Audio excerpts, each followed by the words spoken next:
Teman-teman sekalian, yang kedelapan ini adalah sesuatu yang mungkin dialami oleh semua atau hampir setiap orang, yaitu futur. Ya. Dan futur artinya dia menjauhi agama setelah awalnya beragama. Malam arti kata berkurang dari sisi keimanan. Penulis mengatakan futur ini mungkin terjadi, tetapi kalau futur itu terus menerus, dalam arti kata pada saat seseorang itu melemah imannya dan dia biarkan dia dalam kondisi lemah itu, maka di sini yang akan menghancurkan atau menghilangkan keimanan dari hatinya. Kata beliau, futur memiliki dua arti, yaitu pertama terhenti setelah melakukan terus menerus dan berdiam setelah bergerak. Yang kedua malas atau dalam kurung jemu, atau menunda-nunda atau lamban setelah semangat dan bersungguh-sungguh. Itu dari sisi etimologinya. Ya, dari sisi etimologinya seperti itu kurang lebih maknanya. Kalau kita simpulkan yaitu orang yang tadinya bergerak terus tiba-tiba berhenti, ya, aktif kemudian berhenti, atau memang munculnya rasa malas dan menunda-nunda serta lamban setelah tadinya semangat mengerjakan secara bersungguh-sungguh. Dengan demikian futur itu terbagi menjadi dua, yaitu malas dan terhenti. Malas akan selalu menimpa manusia dan dalam kondisi manusia sudah pasti akan mengalami kemalasan. Akan tetapi hal itu tidak selalu menyertai orang yang beriman. Karena seorang mukmin tidak akan rela jika dirinya berdiam tanpa pekerjaan. Dan sesungguhnya Rasulullah SAW dalam doanya memohon perlindungan kepada Allah dari sikap malas atau sifat malas.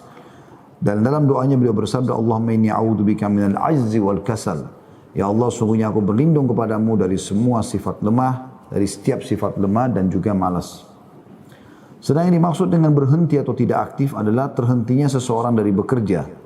Sikap futur atau rasa jenuh dan jemuh dan jenuh yang sewaktu-waktu menimpa diri seorang ahli ibadah, karena sungguhnya setiap pekerjaan pasti menimbulkan kejenuhan. Rasulullah SAW bersabda, inna likulli amalin syiratan wa likulli syiratin fatrah. Faman kanat syiratuhu ila sunnati faqad aflaha wa man kanat fatratuhu ila ghairi dhalik faqad halak. Sesungguhnya setiap pekerjaan itu memiliki masa semangat dan keseriusan. Ya, dalam setiap kegiatan, apakah itu aktivitas dunia ataupun ibadah. Dan setiap semangat dan keseriusan itu memiliki batas waktu. Maka barang siapa yang batas waktunya pada sunnahku, artinya pada saat terjadi futurnya, lagi turun keimanannya, turun semangatnya, dia tetap berada di sunnah Nabi SAW walaupun ibadahnya tidak semaksimal waktu dia lagi semangat-semangat, maka ia telah mendapatkan petunjuk. Dan barang siapa yang pada saat kejenuhannya datang mengalihkan kepada selain itu, maka ia telah binasa. Ada riwayat Ahmad dalam Musnad dan Ibnu Hibban juga dalam Sahihnya.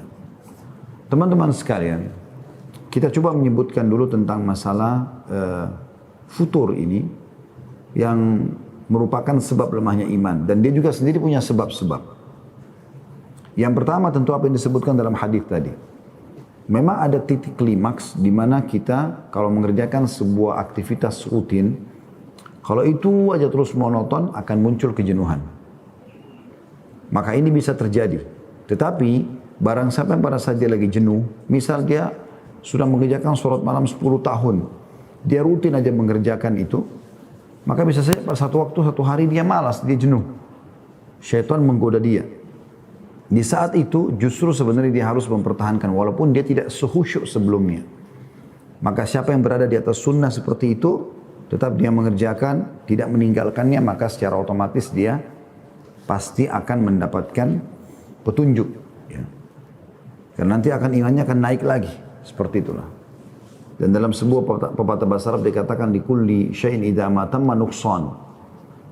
Setiap segala sesuatu itu mulai sempurna, maka pasti akan berkurang. Tapi dia bisa naik lagi, bahkan bisa lebih besar. Ya, volume naiknya dibandingkan yang awal. Tapi ada masa di mana dia turun. Ada saatnya orang jenuh. Makanya kita butuh istirahat.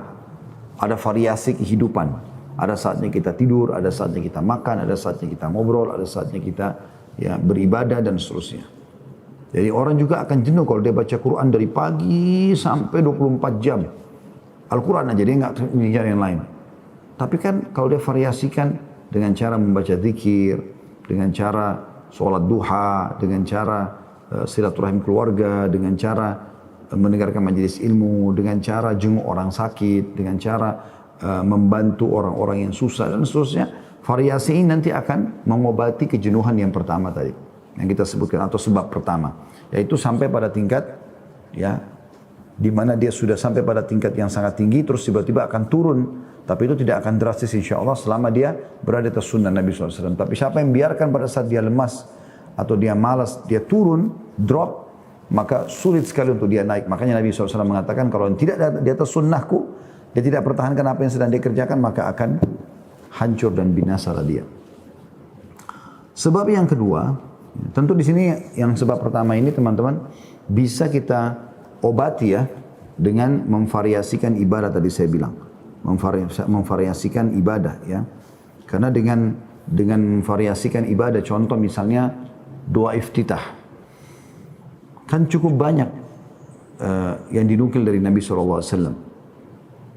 Maka kalau seseorang dia berusaha untuk bisa memvariasikan di sholat ini, dia baca iftitah yang pertama, Allahumma ba'id baini wa baina khataya kama ba'adta bainal masyriqi wal maghrib misalnya. Di sholat yang selanjutnya atau 2-3 hari setelah itu dia baca lagi yang lain, gitu kan? Dia baca iftitah yang lain, satu, yang kedua, yang ketiga, yang keempat, banyak sekali. Subhanallah, alhamdulillah, wa la ilaha illallah, Allahu akbar, diulangi beberapa kali. Dan yang seterusnya, gitu kan. Juga ada ragam doa ruku. Hari ini mungkin dia baca, atau pada saat ini dia baca Subhana Rabbil Azim. Mungkin setelahnya dia baca Subhana Rabbil Azim wa bihamdi. Mungkin setelahnya dia baca Subuhun Qudusun Rabbul Malaikati wa Ruh. Mungkin setelahnya dia baca Subhanadil Jabarut wal Malakut wal Kibriyai wal Azamah. Mungkin setelahnya dia baca Subhanakallahumma bihamdika Allahumma gfirli. Ini kan dia ragamkan. Ini akan menghilangkan kejenuhan atau minimal pada saat turun dia tidak akan drop biidznillah.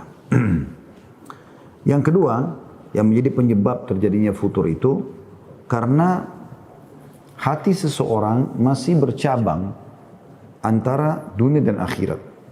Jadi dia menyeimbangkan itu. Dunia dia maksimal, akhirat pasti akan luput dengan dia. Tapi kalau seseorang memilih salah satunya, misalnya dia pilih akhirat, maka dunianya pasti akan ikut dengan itu. Tapi bukan menjadi target utama, sehingga apapun yang hilang dari dunia akan tidak ada masalah. Makanya hati seseorang, supaya dia tidak mudah futur, harus betul-betul terfokus kepada akhirat. Sehingga apapun yang dia kerjakan di dunia, targetnya dia akan panen di akhirat. Dia selalu mau bantu orang, dia selalu mendahulukan orang lain, dan seterusnya, supaya nanti di akhirat dia akan maksimal. Seperti itulah. Ini salah satu sebab. Sebab yang selanjutnya, yang ketiga adalah malasnya seseorang menambah pengetahuan ilmu agamanya. Sehingga dia terus saja berada dalam posisi yang sama. Dan merasa dirinya sudah pintar. Apalagi sampai menganggap remeh orang lain. Sebab yang keempat, penganggap remehan terhadap amal soleh. Jadi dia, cuma sedekah. Misalnya dia suka sedekah. Lalu kemudian ada proyek sedekah tapi kecil. Nah sudahlah, saya nggak mau, saya tunggu aja yang besar. Padahal sebenarnya dia tidak tahu, mungkin itu amal terakhirnya dia. Harusnya dia berusaha untuk mengerjakan semua kesempatan yang ada. Pada saat kesempatan besar ada, dia kerjakan. Pada saat kesempatan kecil ada, dia juga kerjakan. Seperti itulah. Sebab yang kelima dari futur itu sendiri, pergaulan yang ada dan lingkungan. Di mana dia sudah baik ibadahnya. Tapi dia masih buka komunikasi dengan teman-teman SMA-nya, dengan teman-temannya secara umum, tapi fasik kalau laki-laki dan fasik kalau perempuan. Sehingga akhirnya yang terjadi adalah lingkungan ini seperti atau keadaan teman-temannya ini akan bentrok dengan jiwanya dia. Ya. Setiap saat selalu berantem, gitu kan, berkecamuk dalam jiwanya. Maka bisa saja kalau dia kuat secara iman, ya, dia bisa pertahankan. Kalau tidak, maka dia imannya akan dikalahkan ya, oleh lingkungan yang ada. Oleh karena itu kita tidak boleh membuka pintu itu sama sekali. Allah mengatakan wa idza khatabahumul jahiluna qalu salama. Kalau mereka sudah bicara sama orang-orang bodoh, mereka mengatakan sudah terserah saja. Salama. Seperti itulah. Kemudian kata penulis, hati manusia selalu memiliki keadaan maju dan mundur. Ketika seseorang yang bersikap konsisten atau istiqamah mengalami malas atau jenuh, maka hal itu merupakan suatu yang alami dan biasa. Akan tetapi bahaya besar akan terjadi jika sifat malas dan jemu itu terus berkepanjangan. Apalagi sampai taraf meninggalkan ibadah-ibadah wajib dan sunnah. Dan banyak meninggalkan ketaatan-ketaatan kepada Allah subhanahu wa ta'ala. Dan kondisi seperti ini dapat menyebabkan kelemahan. Dan kadang futur itu sendiri atau jauh dari tingkat semangat, ya, mengerjakan sebuah jenis ibadah kalau langsung kita masuk makna istilahnya atau terminologinya, ya. Dan kadang futur itu meningkat sampai ke taraf tidak aktif sama sekali. Ada beberapa faktor yang akan menyebabkan seseorang terlanda sifat futur. Ini kata penulis, ya. Kalau tadi yang saya sebutkan itu dari saya tentunya. Yang pertama, berlebihan atau ekstrim dalam beragama. Sikap ini merupakan suatu sikap tercelah sebab agama adalah ringan dan mudah. Semakin seseorang mempersulit agamanya, maka akan dipersulit oleh agama. Agama ini kokoh dan kesederhanaan dalam menjalankan kehidupan beragama adalah perlu. Karena kita adalah umat pertengahan atau sederhana. Yaitu umat yang penuh rahmat. Barang siapa yang hendak mengetahui hal itu, maka hendaklah yang membaca sejarah hidup manusia terbaik, yaitu Nabi Muhammad SAW. Ya. Jadi kita tidak boleh ekstrim dalam arti kata sini, berlebihan. Ya. Misal dia tidak mau tidur, maunya hanya sholat aja semalam suntuk. Dia tidak mau buka puasa, lewat maghrib biar sampai besok nggak masalah. Dia tidak mau menikah sama wanita, dianggap pergaulan dengan wanita itu malah jauh dari agama. Ini pernah terjadi di zaman Nabi SAW. Ada 3 orang sahabat lakukan itu. Mereka merasa semua ibadah yang Nabi SAW sampaikan sudah diamalkan. Sudah diamalkan. Maka apa yang terjadi? Mereka pun sepakat. Tiga-tiganya untuk mendatangi rumah Nabi SAW. Kebetulan Nabi SAW lagi tidak ada. Lalu mereka bertanya kepada ummahatil mu'minin. Mereka bertanya sambil mereka mengatakan, apa yang Nabi SAW kerjakan kalau di rumah? Maka kebetulan waktu itu Aisyah radhiyallahu anha yang ditanya, maka beliau mengatakan, sesungguhnya Nabi SAW kalau di rumah mengerjakan apa yang seseorang laki-laki di antara kalian kerjakan di rumahnya. Artinya dia bantu kadang-kadang istrinya, ya kadang-kadang dia menyelesaikan hajatnya sendiri. Bahkan Nabi SAW pernah menjahit sendalnya sendiri yang putus. Maka mereka bertiga ini pulang, seakan-akan mereka berharap ada informasi yang lebih besar daripada itu. Mereka pun masuk masjid, lalu mereka semua tiga-tiga berikrar. Didengar oleh sahabat yang lain. Yang pertama mengatakan, saya mulai sekarang akan selalu sholat malam tidak mau tidur. Nanti tidurnya pagi-pagi ya, atau siang hari. Tidak mau tidur sama sekali malam. Yang kedua, mengatakan mulai sekarang saya akan berpuasa dan tidak mau buka puasa. Pokoknya kalau saya sebentar ini, seperti maghrib sebentar lagi tiba insya Allah, semoga Allah mudahkan. Maka dia tidak mau buka puasa, dia tunggu besok, tahan sampai 2 hari. Jadi yang lain yang orang tidak lakukan. Kemudian yang ketiga mengatakan, yang ketiga saya tidak mau nikah. Saya nggak mau nikahi wanita. Saya mau beribadah saja. Dianggap pernikahan itu bukan ibadah. Maka Nabi SAW mendengar hal tersebut, beliau naik atas mimbar, kemudian beliau SAW memuji Allah, membaca salam untuk diri beliau SAW, lalu beliau mengatakan, telah sampai kepada saya berita begitu dan begitu. Ketahuilah aku orang yang paling bertakwa kepada Allah di antara kalian, dan aku tidur di malam hari juga aku sholat. Aku puasa dan aku buka puasa dan aku menikahi wanita. Man ragiba an sunnati falaysa minni. Siapa yang menolak sunnahku bukan dari golonganku. Artinya kita boleh di sini memaksakan diri untuk ibadah, tapi jangan sampai berlebihan sehingga tidak lagi memberikan hak tubuh misalnya, keluarga misalnya dan seterusnya. Kita juga sudah tahu kisah Abu Darda, sahabat Nabi yang mulia radhiyallahu anhu. Beliau pada saat Salman Al-Farsi datang ke rumahnya, kemudian Abu Darda lagi tidak ada. Salman Al-Farsi sepintas melihat Ummu Darda terlintas begitu, tidak ada. Enggak seperti orang yang merawat dirinya. Rumahnya pun begitu. Maka Salman mengatakan, ada apa wahai Abu Darda? Lalu dia mengatakan, sesungguhnya saudaramu Abu Darda tidak butuh lagi sama aku. Setiap hari dia puasa, tidak pernah buka puasa. Jadi tidak pernah ada hari dia tidak puasa, dan kalau malam dia selalu sholat malam. Pokoknya masuk rumah, ngobrol aja sama istrinya sebentar. Ya, istrinya tidur, dia sholat dari malam sampai pagi. Dari habis Isya sampai subuh. Ya, semalam suntuk istrinya tidur sendiri. Pagi dia puasa. Puasa itu tidak boleh berhubungan biologis, batal puasanya. Terus begitu tiap hari. Maka Salman Al-Farisi mencari Abu Darda lalu mengatakan, saya mau nginap di rumahmu. Baiklah, silakan, kata Abu Darda. Nginaplah. Ya. Pada saat selesai makan malam bersama, Abu Darda selaku pemilik rumah coba untuk mengerjakan rutinitasnya, yaitu dengan dia keluar dari kamarnya ingin sholat. Salman radhiyallahu anhu majma'in menunggu depan pintu kamar, tepatnya di ruang tamunya, gitu kan. Mau apa kau ya Abu Darda? Kata dia, saya mau sholat. Kata dia, masuk dulu, berikan hak istrimu dulu. Maka masuklah Abu Darda di awal malam. Di seperdua malam, ya kita mungkin jam 11-an malam itu, dia keluar lagi. Kata Salman, mau apa kamu? Dia bilang, saya mau sholat. Kata Salman, masuk, berikan dulu hak istrimu. Maka dia masuk lagi. Yang ketiga, dia keluar di sepertiga malam, di waktu ketiga maksud saya. Maka dia keluar, Salman mengatakan, sekarang sholatlah sepuasmu. Sholatlah. Habis sholat subuh, seperti biasa tentunya, Abu Darda niat puasa, dia sholat ke masjid bersama Abu Salman, ikut bersama Nabi SAW, lalu pulang ke rumah. Karena Salman tamu, maka Abu Darda menyuruh istrinya Abu Darda menyiapkan sarapan. Disiapkanlah sarapan tersebut.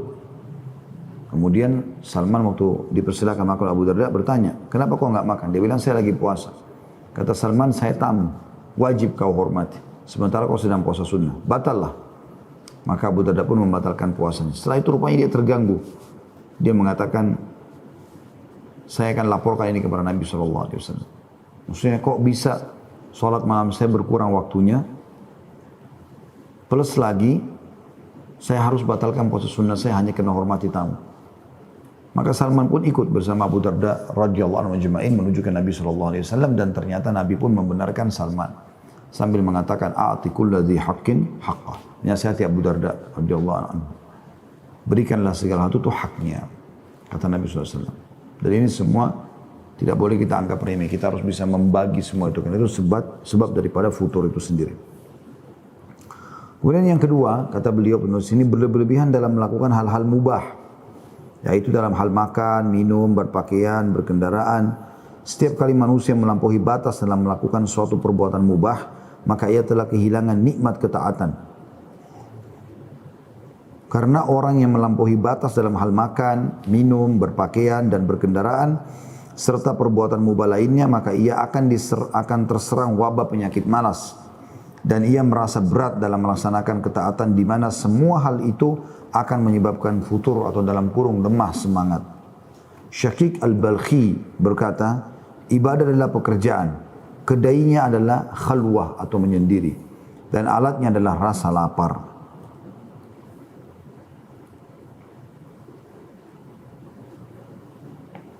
Jadi ada orang-orang teman-teman sekalian, dalam hal mubah ini kita ambil contoh tidur misalnya, sangat berlebihan. Bahkan dalam seharian mungkin bisa sampai 14-15 jam dia tidur. Malam hari 8 jam, pagi hari tidur, siang hari tidur, gitu kan. Ini semua berlebih-lebihan dalam masalah tidur. Kita sudah tahu secara medis pun kesehatan mungkin normalnya adalah 8 jam. Jadi sepertiga dari waktu Anda dalam seharian. Harusnya begitu. Makan dan minum juga begitu, walaupun mubah. Walaupun kita makan halal, tapi jangan berlebihan. Ada orang dari kuliner ini ke kuliner itu, dari makan ini ke makan itu. Dan ini sudah saya jelaskan juga pada saat kita membedah buku Risalah Puasa Nabi SAW. Kita temukan ternyata mereka tidak memahami esensi daripada buka puasa. Buka puasa teman-teman dan kurung bukan ajang untuk balas dendam. Tetapi dia adalah waktu untuk menjalankan sunnah Nabi SAW berbuka. Makanya Nabi SAW berbuka puasa dengan rutab atau kurma basah kalau tidak ada dengan kurma kering, kalau tidak ada baru air putih. Ya. Supaya tidak kaget dulu. Begitu juga dengan berpakaian, menggunakan perhiasan yang Allah bolehkan lah ya. Biasanya ada orang subhanallah pakai pakaian terlalu berlebihan. Saya pernah masuk di satu toko, sebuah jaket biasa, puluhan juta bahkan ratusan juta harganya. Saya pernah juga itu hari umroh plus Turki masuk ke toko-toko, luar biasa harga-harga pakaian. Tidak sampai ratusan juta. Saya nggak tahu gitu loh. Kenapa harus beli walaupun bagus? Ini kan sudah berlebihan. Kalau orang membeli merek-merek yang bagus, iya. Tapi kan tidak harus memaksakan diri membeli sampai ratusan juta misalnya, atau puluhan juta. Mungkin dia bisa beli yang lebih murah dari itu. Sisa uangnya disedekahkan kepada dia fakir miskin. Mungkin baju dia satu tuh, kalau puluhan juta bisa membeli mungkin satu kontainer baju yang bisa dibagikan kepada orang miskin misalnya. Yang ketiga, enggan hidup berjamaah dan lebih suka hidup menyendiri. Sesungguhnya serigala akan memangsa domba yang menyendiri. Setiap kali manusia hidup menyendiri dan meninggalkan saudara-saudaranya, maka dia akan mengalami futur. Karena sesungguhnya manusia akan lemah semangat bila hidup menyendiri dan penuh gairah bila hidup bersama saudara-saudaranya. Sesungguhnya perjalanan hidup ini berat, membutuhkan pembaharuan, semangat baru dan mengasah kemauan. Dan hal ini tidak mungkin didapati manusia kecuali dengan hidup bersahabat serta berjamaah yang tulus. Jika seseorang yang bersikap konsisten atau multazim, ya, istiqomah, terus menjauhi saudara-saudaranya, maka dirinya tidak akan selamat dari keputusasaan, kepenatan dan juga kebosanan. Ini yang sering kita tekankan teman-teman sekalian, selalu bentuk komunitas. Karena di satu komunitas itu, kita bicara komunitas baik saja ya, komunitas buruk itu sudah tidak perlu dibahas gitu. Karena memang seharusnya kita tinggalkan. Tapi komunitas baik ini, ya, kalau teman-teman tidak membentuk komunitas itu, tidak berusaha bergabung dengan mereka, orang-orang baik ini, maka kita akan jenuh. Karena kita merasa diri kita sendirian. Ternyata di luar sana, selain kita sholat malam juga ada orang sholat malam kok. Selain kita makan halal, minum halal, kita menikah juga ada orang di sana. Orang suka dukanya mendidik anak juga ada orang yang lakukan itu. Jadi berbaurnya kita ini saling berbagi pengalaman akan mengurangi bahkan bisa menjauhkan kita dari futur tadi. Yang keempat, minimnya ketaatan. Seperti jarang melaksanakan sholat wajib dengan berjamaah bersama kaum muslimin. Malas melaksanakan sholat. Tidak memperhatikan rukun dan syarat-syarat sholat. Menyanyiakan waktu dan menjauhi membaca Al-Quran. Sedangkan cara mengatasi semua hal itu adalah dengan melaksanakan kedua hal di bawah ini. Yaitu yang pertama, tidak berlebihan dan melampaui malas atau batas agama. Kemudian yang kedua, meninggalkan perbuatan maksiat dan kemungkaran. Meninggalkan kemaksiatan dan kemungkaran. Ya. Jadi ini sebenarnya teman-teman sekalian adalah hal yang mendasar yang bisa menyebabkan futur itu sendiri datang. Futur itu sendiri datang. Khusus untuk poin yang ketiga dan yang keempat, yaitu enggannya hidup berjamaah dan juga minimnya ketaatan, ini saling berkaitan satu sama yang lain. Karena kalau kita bentuk komunitas saleh, kita bergabung sama orang-orang yang rajin ibadah, laki-laki sama laki-laki, soleh dan soleh, perempuan soleha dengan soleha tentunya, karena berbaurnya laki-laki perempuan dikhawatirkan, apalagi kalau berduaan bisa khalwat. Ya, kita bicara secara global saja antara sesama jenis. Ini akan membantu kita untuk semangat melakukan sholat. Kan beda. Saya kalau jalan pakai baju koko misalnya, sendirian, di komunitas atau di masyarakat jalan yang orang mungkin tidak pakai baju koko, beda percaya diri saya dengan kalau saya berjalan dengan dua orang saudara saya. Sama-sama pakai baju koko dan kopiah misalnya. Kalau 3 orang, kalau 4 orang, kalau 5 orang, makin banyak komunitas, maka kita makin percaya diri. Seperti itulah. Baik dalam mempertahankan atau istiqomah dalam ketaatan yang kita lakukan, ataupun kita meninggalkan kemaksiatan. Begitu juga kita komitmen untuk terus mengulang-ulangi ketaatan tersebut. Bahkan kita bisa atau bisa terjadi tanda kutip persaingan positif, ya, agar kita bisa bersaing positif. Kalau teman kita sudah sholat misalnya 20 rakaat sholat tarawih, kita masih baru 8, kita berusaha untuk bisa mengerjakan seperti dia. Contoh misalnya. Ya. Begitu juga dengan minimnya ketaatan. Ini sangat berpengaruh tadi saya bilang. Karena kalau Anda sendirian, pasti akan muncul itu. Rasa malas sekali untuk ibadah. Dan saya juga sudah berbagi kemarin teman-teman sekalian, kalau seandainya teman-teman muncul sebuah rasa malas, baik itu memang dari sifat bawaan kita, ya karena kejenuhan, atau memang ditunggangi oleh syaitan untuk membuat kita tidak mau mengerjakan ketaatan. Maka saran saya pada saat itu justru Anda mengerjakannya. Misal wudu sebelum tidur, malasnya ke kamar mandi misalnya. Enggak, kita berdiri dan kita wudu. Pada saat itu kita lakukan. Karena pada saat itu Anda seperti lagi diikat lehernya pakai tali kekangan oleh musuh, yaitu syaitan. Dan dia mau berusaha untuk mengontrol kita, sehingga setiap kali kita mau kerjakan ibadah, leher kita ditarik sama dia. Nah caranya gimana? Lepaskan tali kekangan itu. Lepaskan. Cara melepaskannya adalah dengan mengerjakan ketaatan tadi. Jadi waktu duha nih, sudah jam 8 pagi kayaknya saya mau sholat duha. Tapi malas rasanya. Gitu kan. Enggak, pada saat itu langsung bangun, berdiri, semangat, kerjakan. Ya, lagi malas sedekah, malas baca Quran, malas berzikir, semuanya kita harus segera mengerjakan justru pada saat itu. Karena kalau tidak pasti akan turun teman-teman sekalian. Dan dalam mengerjakan ketaatan sering kita bahasakan ini, usahakan agar selalu diikuti dengan paksaan tanda kutip, yang memaksa diri di sini untuk mengerjakannya. Karena kalau tidak paksa tidak akan pernah menjadi orang yang lebih baik tentunya. Allahu a'lam.